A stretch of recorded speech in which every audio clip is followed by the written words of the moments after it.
ಒಂದು ಲೆಟರ್ ಕೊಟ್ಟು ಹೋಗಿ ಡಿ.ಸಿ ಆಫೀಸ್ ಹತ್ರ ಒಂದ್ಸಾರಿ ಒಂದು 500 ಜನ ಹೋಗಿ ವ್ಯವಸ್ಥೆ ಮಾಡಿಕೊಂಡು ಅದೆಲ್ಲ ಆಗೈತೆ.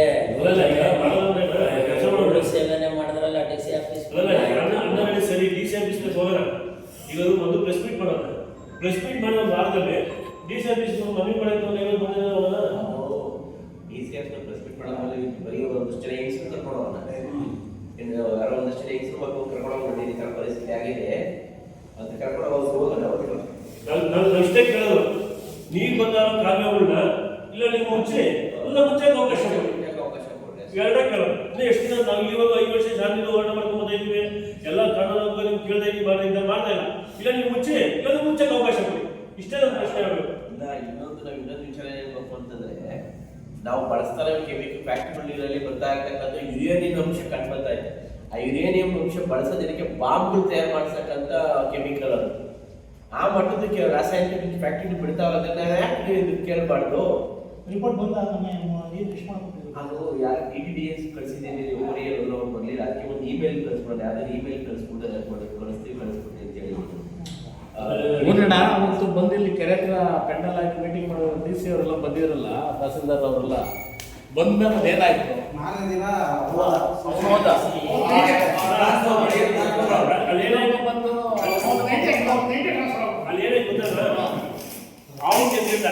ಅವನ ಅಧಿಕಾರಿ ನಾನು ಸಮಾಧಾನ ಮಾಡಿದ್ದೀನಿ, ಶಾಂತ ಮಾಡಿದ್ದ ಅಧಿಕಾರಿಗೆ ನಾನು ಅದನ್ನೇ ಹೇಳ್ತಾ ಇರೋದು.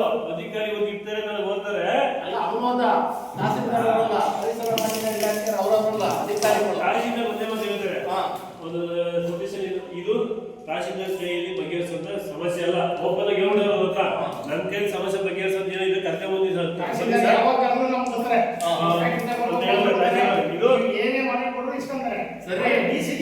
DC ಓದಲ್ಲ ಅವ್ರ ಅವತ್ತೇ ಒಂದು ಜಗಳ ಮಾಡಿ ಮುಂದೆ ಬರೋ ಅಧಿಕಾರಿ ಇದನ್ನ ಕ್ರಮ ತಗೊಂಡು ಪರಿಶೀಲನೆ ಮಾಡ್ಬೇಕಂತ ಏನೋ ಆಧಾರ ಮಾಡಿದ್ರು. ಈ ವಿಚಾರಕ್ಕೆ ಅವತ್ತು ಸತೀಶ್ DC ಆಫೀಸ್ ಹೋಗಿದ್ರು ಮೀಟಿಂಗ್ಗೆ. ಈಗಾಗಲೇ ನೋಡಿ ಸರ್ ಏನಾದ್ರು ಗೊತ್ತು, ಈಗ ಡಿ.ಸಿ ನೀವ್ ಯಾಕೆ ಇದ್ರ ಅವತ್ತು ಕೊಟ್ಟಿರ್ಬೇಕಾಯ್ತು, ನೀವ್ ಯಾಕೆ ಎದ್ಬಿಟ್ರ? ಯಾಕೆ ಸತೀಶ್ ನಿಮ್ಮ ತೊಂದರೆ ಇಲ್ಲ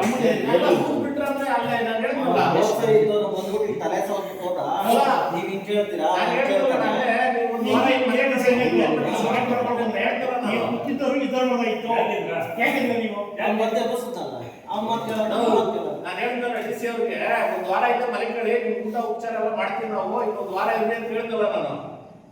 ಅಲ್ಲೇ ಇಚ್ಬಿಡ್ಬೇಕಾಯ್ತು, ಬಿಡಬಾರ್ದಾಯ್ತು. ಈಗ ವಾರ ಇರಿ ಅಂತ ಹೇಳಿದ್ರು, ಅವ್ರು ಮಾರನೇ ದಿವಸಕ್ಕೆ ಟ್ರಾನ್ಸ್ಫರ್ ಆಗೋದ್ರು. ಅದಕ್ಕೆನಾ ಇವೆಲ್ಲ ನಾವು ಹೇಳ್ತಪ್ಪ ಅವ್ರು ಹೇಳಿದ್ರೆ ನಾವು ಯಾಕೆ ಬಿಟ್ಟು ಬಂದಿದ್ದೆ. ಒಂದು ಪಕ್ಷ ಆಗಲ್ಲ ಮಾಡಿ ತೈಟೆ ಬಂದಿದ್ವಿ, ನೀನೇ ಅಂತೀಯ ಅವ್ರು ಮಾಡೋ ನೀನೇ ಗಂಟೆ ಮಾತಿನ ನೀನೇ ಗಂಟೆ ಅಂತ. ಅದಕ್ಕೆ ಇವಾಗ ಏನು ಅಧಿಕಾರಿಗಳು ಭವಿಷ್ಯ ಏನಂದ್ರೆ ನಿಮ್ಗೆ ಗೊತ್ತಾಯ್ತು. ಅವ್ರು ಹೇಳ್ತಾರೆ ತಲೆ ತಳ್ಕೊಂತಾರೆ ಓದ್ತಾರೆ. ಚುನಾವಣೆ ಬಹಿಷ್ಕಾರಕ್ಕೆ ಅವತ್ತು ಊರು ಪಂಚಾಯತಿ ಎತ್ತಿದ್ದು ಚುನಾವಣೆ ಬಹಿಷ್ಕಾರ ಮಾಡ್ತೀವಿ ಅಂತ. ಅವತ್ತು ನಮ್ಮ ಹೋರಾಟ ನಮ್ಮ ಕೈಲಿರಲಿಲ್ಲ. ಅವತ್ತು ಚುನಾವಣೆ ಬಹಿಷ್ಕಾರ ಕ್ಯಾನ್ಸಲ್ ಅನ್ನೋ ತೀರ್ಮಾನ ಆಗೋಯ್ತು ಅವತ್ತು. ಅದಕ್ಕೆ ಹೇಳ್ತಾರ ಜನ ಈಗ ಅಧಿಕಾರಿಗಳು ಹೆಂಗೆ ಏನು ಅಂತ ನಿಮ್ಗೂ ಗೊತ್ತಾಗೈತೆ. ಅವ್ರು ಹೇಳಿದ್ರೆ ಯಾಕೆ ಮಾಡಲಿಲ್ಲ ಅಂತ. ಈಗ ನೀವು ಒಂದು ಮೀಟಿಂಗ್ ಅಂದ್ರೆ ನಾವು ಮುಂದಿನ ಇದೊಂದು 16 ಮೀಟಿಂಗು, ಇದು 16 ಮೀಟಿಂಗ್ಗಳಿಗೆ ಮಾತು ಕೊಡ್ತಾರೆ, ನಡೀತಾ ಇಲ್ಲ. ಅದಕ್ಕೆ ಒಂದು ಈ ಚರಂಡಿ ಮುಚ್ಚೋದು ಕಾರ್ಯಕ್ರಮಕ್ಕೆ ಈಗ ಕಾನೂನು ಎಲ್ಲಾರು ಸಮಸ್ಯೆ ತಿಳಿಸಿದೀವಿ. ಈಗ ಪೇಪರ್ ಪ್ರೆಸ್ ಮೀಟ್ ಮಾಡೋಣ, ಆರಾಮಾಗಿ ಇನ್ನೊಂದ್ಸರಿ ನಾವು ಮನವಿ ಕೊಡೋಣ.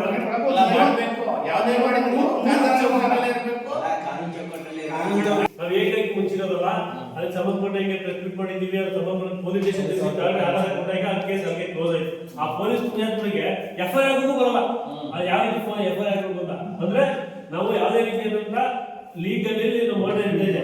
ಇಲ್ಲಾಂದ್ರೆ ನಮ್ಮ ಇಷ್ಟಕ್ಕೆ ಮುಂದೆ ಮಾತಾಡೋಣ ಕೇವಲ ಹೇಳ್ಬೇಕಾದ ಕೇಸ್ ಮಾಡಿರೋದು. ಅದಕ್ಕೋಸ್ಕರ ನೋಡಿ ಒಂದು ತೀರ್ಮಾನ, ಒಳ್ಳೆ ತೀರ್ಮಾನ ತರಬೇಕು.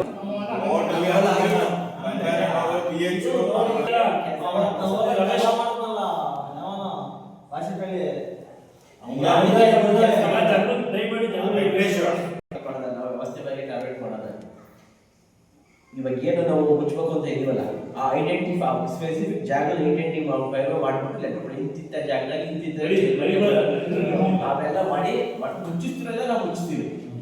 ಕಾನೂನು ಕ್ರಮ ಅಂದ್ರೆ ನಾವು ಕಾನೂನು ಕೈ ಎತ್ತೀವಿ. ನೆಕ್ಸ್ಟ್ ಪ್ರೆಸ್ ಮೀಟ್ ಮಾಡ್ಬಿಟ್ಟು ಈಗ ಒಂದು ನಿಮಿಷ ಪ್ರೆಸ್ ಮೀಟ್ ಮಾಡಿ ಸಾಕಾಗಿದೆ. ನೇರವಾಗಿ DC ಅದೇ ಒಂದು ನಾವೇನು ನೇರ ಹೋಗಿ DC ಹತ್ರನೇ ಹೋಗೋಣ. ಇಲ್ಲ ಬೆಳೆದ್ರೆ ಪ್ರೆಸ್ಮೆಂಟ್ ಮಾಡಿ ಸಾಕಾಗಿರೋದಲ್ಲ ಚೆನ್ನದ ಜನರು ಅಧಿಕಾರಿಗಳಾಗಿ ಜನಕ್ಕೆ ತೋರಿಸ್ಬಿಡೋಣ ನೀವು ನಿಮ್ಮದು ನಾನು 95 ಎಕರೆ ಬಿಡುಗಡೆ ಮಾಡೋರು ಇವತ್ತು ಆಯ್ತಾ ನೆನ್ನೆ ಇದು ಆಯ್ತಲ್ಲ ಅಸೆಂಬ್ಲಿಗಳು ಹಂಗಾಗಿ ನಮ್ದು ಇನ್ನೂ ಒಂದು ಸ್ವಲ್ಪ ಮನೆ ಮುಟ್ಬೋದು ಇವತ್ತು ಆಗಲ್ಲ ಅಂತ ಯಾವುದು ತಿಳ್ಕೊಳ್ಳಿ ನಿರಂತರವಾಗಿ ಹೋರಾಟ ಮಾಡ್ಕೊಂಡ್ರೆ ಗೆಲ್ತೀವಿ ಮಾಡಿ ಖಂಡಿತ ಗೆಲ್ಲಲ್ಲ. ಈಗ ಚನ್ನರಾಯಪಟ್ಟಣ ಹೋರಾಟಕ್ಕೆ ಎಷ್ಟು ಜನ ಇದ್ರು? ಎಷ್ಟು ಜನ ಇದೆ ಇದು ನನ್ನ ಮಾತು ಬಂದು ಇಲ್ಲಿ ಎಷ್ಟು ಜನ ಬರ್ತೀವಿ ಮೇಡಮ್? ಈಗ ಇಲ್ಲಿ ಇವಾಗ 25 ಜನ ಕೂತಿದ್ದೀವಿ ಅಂತ ಇಪ್ಪ ಅಲ್ಲಿ ಆಫೀಸ್ ಹತ್ರ ಹೋಗೋಷ್ಟಕ್ಕೆ 5 ಜನ ಹೋಗ್ತೀವಿ ಅಷ್ಟೇ ಹೋಗೋದು, 5 ರಿಂದ 10 ಜನ. ಅದು ಏನೋ ಒಂದ್ ಸತಿ ಹೋದ್ರೆ 10 ಜನ ಹೋಗ್ತೀವಿ, ಆಮೇಲೆ 3 ಜನ 4 ಜನ ಹೋಗ್ತೀವಿ. ಪರಿಸ್ಥಿತಿ ಹೀಗಾಗಿದೆ. ಯಾವುದೇ ಒಂದು ಆಫೀಸ್ ಹೋಗ್ಬೇಕಾದ್ರೆ ಒಂದು 500 ಜನ ಹೋದ್ರೆ ಅವ್ರಿಗೆ ಬಿಸಿ ಇರ್ತದೆ. ಈಗ ಆ ಚನ್ನರಾಯಪಟ್ಟಣ ಏನು ಹೋರಾಟ ಉದಾಹರಣೆ ಕೊಡಲ್ಲ ಅವ್ರು ಅಷ್ಟೇ ಕಟ್ಟೋದು ಕಮ್ಮಿ ಐತೆ ಈಗ ಜನದ ಸಪೋರ್ಟ್ ಇದ್ರೆ ಏನ್ ಬೇಕಾದ್ರೂ ಮಾಡ್ಬೋದು. ಬರೋದೇ ಇಲ್ಲ, ಸುಮ್ಮನೆ ಮಾತಾಡ್ತೀವಿ ಅಲ್ಲಿ ಹೋಗೋಷ್ಟು 10 ಜನ ಬಲಂತ ಮಾಡಿ ಕರಿಬೇಕು. ಇದು ಯಾರ ಮನೆ ಬೇಕು ಅಂತ ತಿಳ್ಕೊಳ್ಳೋದು ಗೊತ್ತಿಲ್ಲ. ಅಲ್ಲೇನಲ್ಲ ಅಶೋಕ್ ಪೇಟೆ ಮೇಲೆ ಕುತ್ಕೊಂಡ್ರೆ ಪ್ರಾರಂಭ ಇನ್ನ ಕೋರಡಿ ಹೊರಗಡೆ ಇಂಡಸ್ಟ್ರಿ ಜಾಸ್ತಿ ಆದ್ರೆ ಆಮೇಲೆ ಈ ಕಡೆ ನಮ್ಮ ಏನ್ ವೇಸ್ಟ್ ಮನೆ ಕ್ಲಾಸ್ ಮಾಡ್ತಾಗಿ ಫೀಸ್ ಜಾಸ್ತಿ ಇದ್ರೆ ಈ ಸಮಸ್ಯೆ ಎಷ್ಟು ಬಿಗಡಾಯ್ತದೆ ಅಂದ್ರೆ ನಮಗೆ ಬಿಟ್ಬಿಟ್ಟು ಗೋಳೆ ಸಾಕಪ್ಪ ಈ ಜೀವನ ಈಗ ಹಳ್ಳಿಗೆ ಬಿಟ್ಬಿಟ್ಟು ನಾವೆಲ್ಲ ಬೇರೆ ಕಡೆ ಹೋಗಿ ಹೋಗೋಣ ಮಟ್ಟಕ್ಕೆ ಬರ್ತದೆ.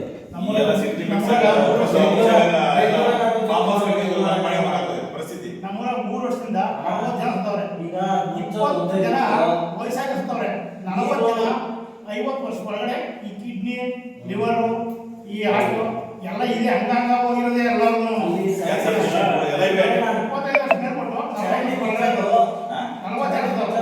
ನಾವು ಲೀಸ್ಟ್ ಮಾಡಿ ಮಾಡ್ಕೊಂಡಿದ್ದೀವಿ. ಶುದ್ಧೀಕರಣ ಮಾಡಕ್ ಏನು ಮಾಡ್ತಾ ಇಲ್ಲ.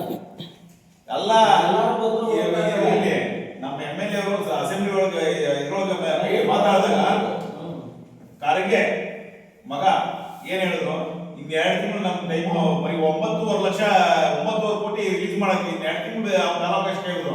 ಯಾವ ಸಣ್ಣ ಪುಟ್ಟ ಬೇಕಾದ್ರೆ ಒಂದ್ ದಿನ ಓವರ್ ನೈಟ್ ಸಂಖ್ಯೆ ಮಾಡ್ಕೊತಾರೆ. ಗ್ರಾಮೀಣಾಭಿವೃದ್ಧಿ ಸಚಿವರು ಇನ್ನ 2 ತಿಂಗಳು ಕಾಲಾವಕಾಶ ಬೇಕು ಅಂತ ಬರೀ 9.5 ಕೋಟಿ ಇದು ಮಾಡಕ್ಕಷ್ಟೇ. ಆದ್ರೆ 2 ತಿಂಗಳಾಯ್ತು 3 ತಿಂಗಳಾಯ್ತು ಇದುವರೆಗೂ ಅದ್ರ ಬಗ್ಗೆ ಏನೇನೋ ಆಗ್ಲಿಲ್ಲ. ಜಮೀನ್ ತಗೊಂಡವ್ರೆ ಎಲ್ಲ ಮಾಡಿಸ್ತಾವ್ರೆ ಅಂತಿರಲ್ಲ. ಯಾವುದು 4 ಗುಂಟೆನೂ ತಗೊಂಡಿಲ್ಲ. ಏನು ತಗೊಂಡಿದ್ರೆ ಡಾಕ್ಯುಮೆಂಟ್ ರಿಲೀಸ್ ಮಾಡ್ಲಿ. ಅಧಿಕಾರಿಗಳು 8 ವರ್ಷ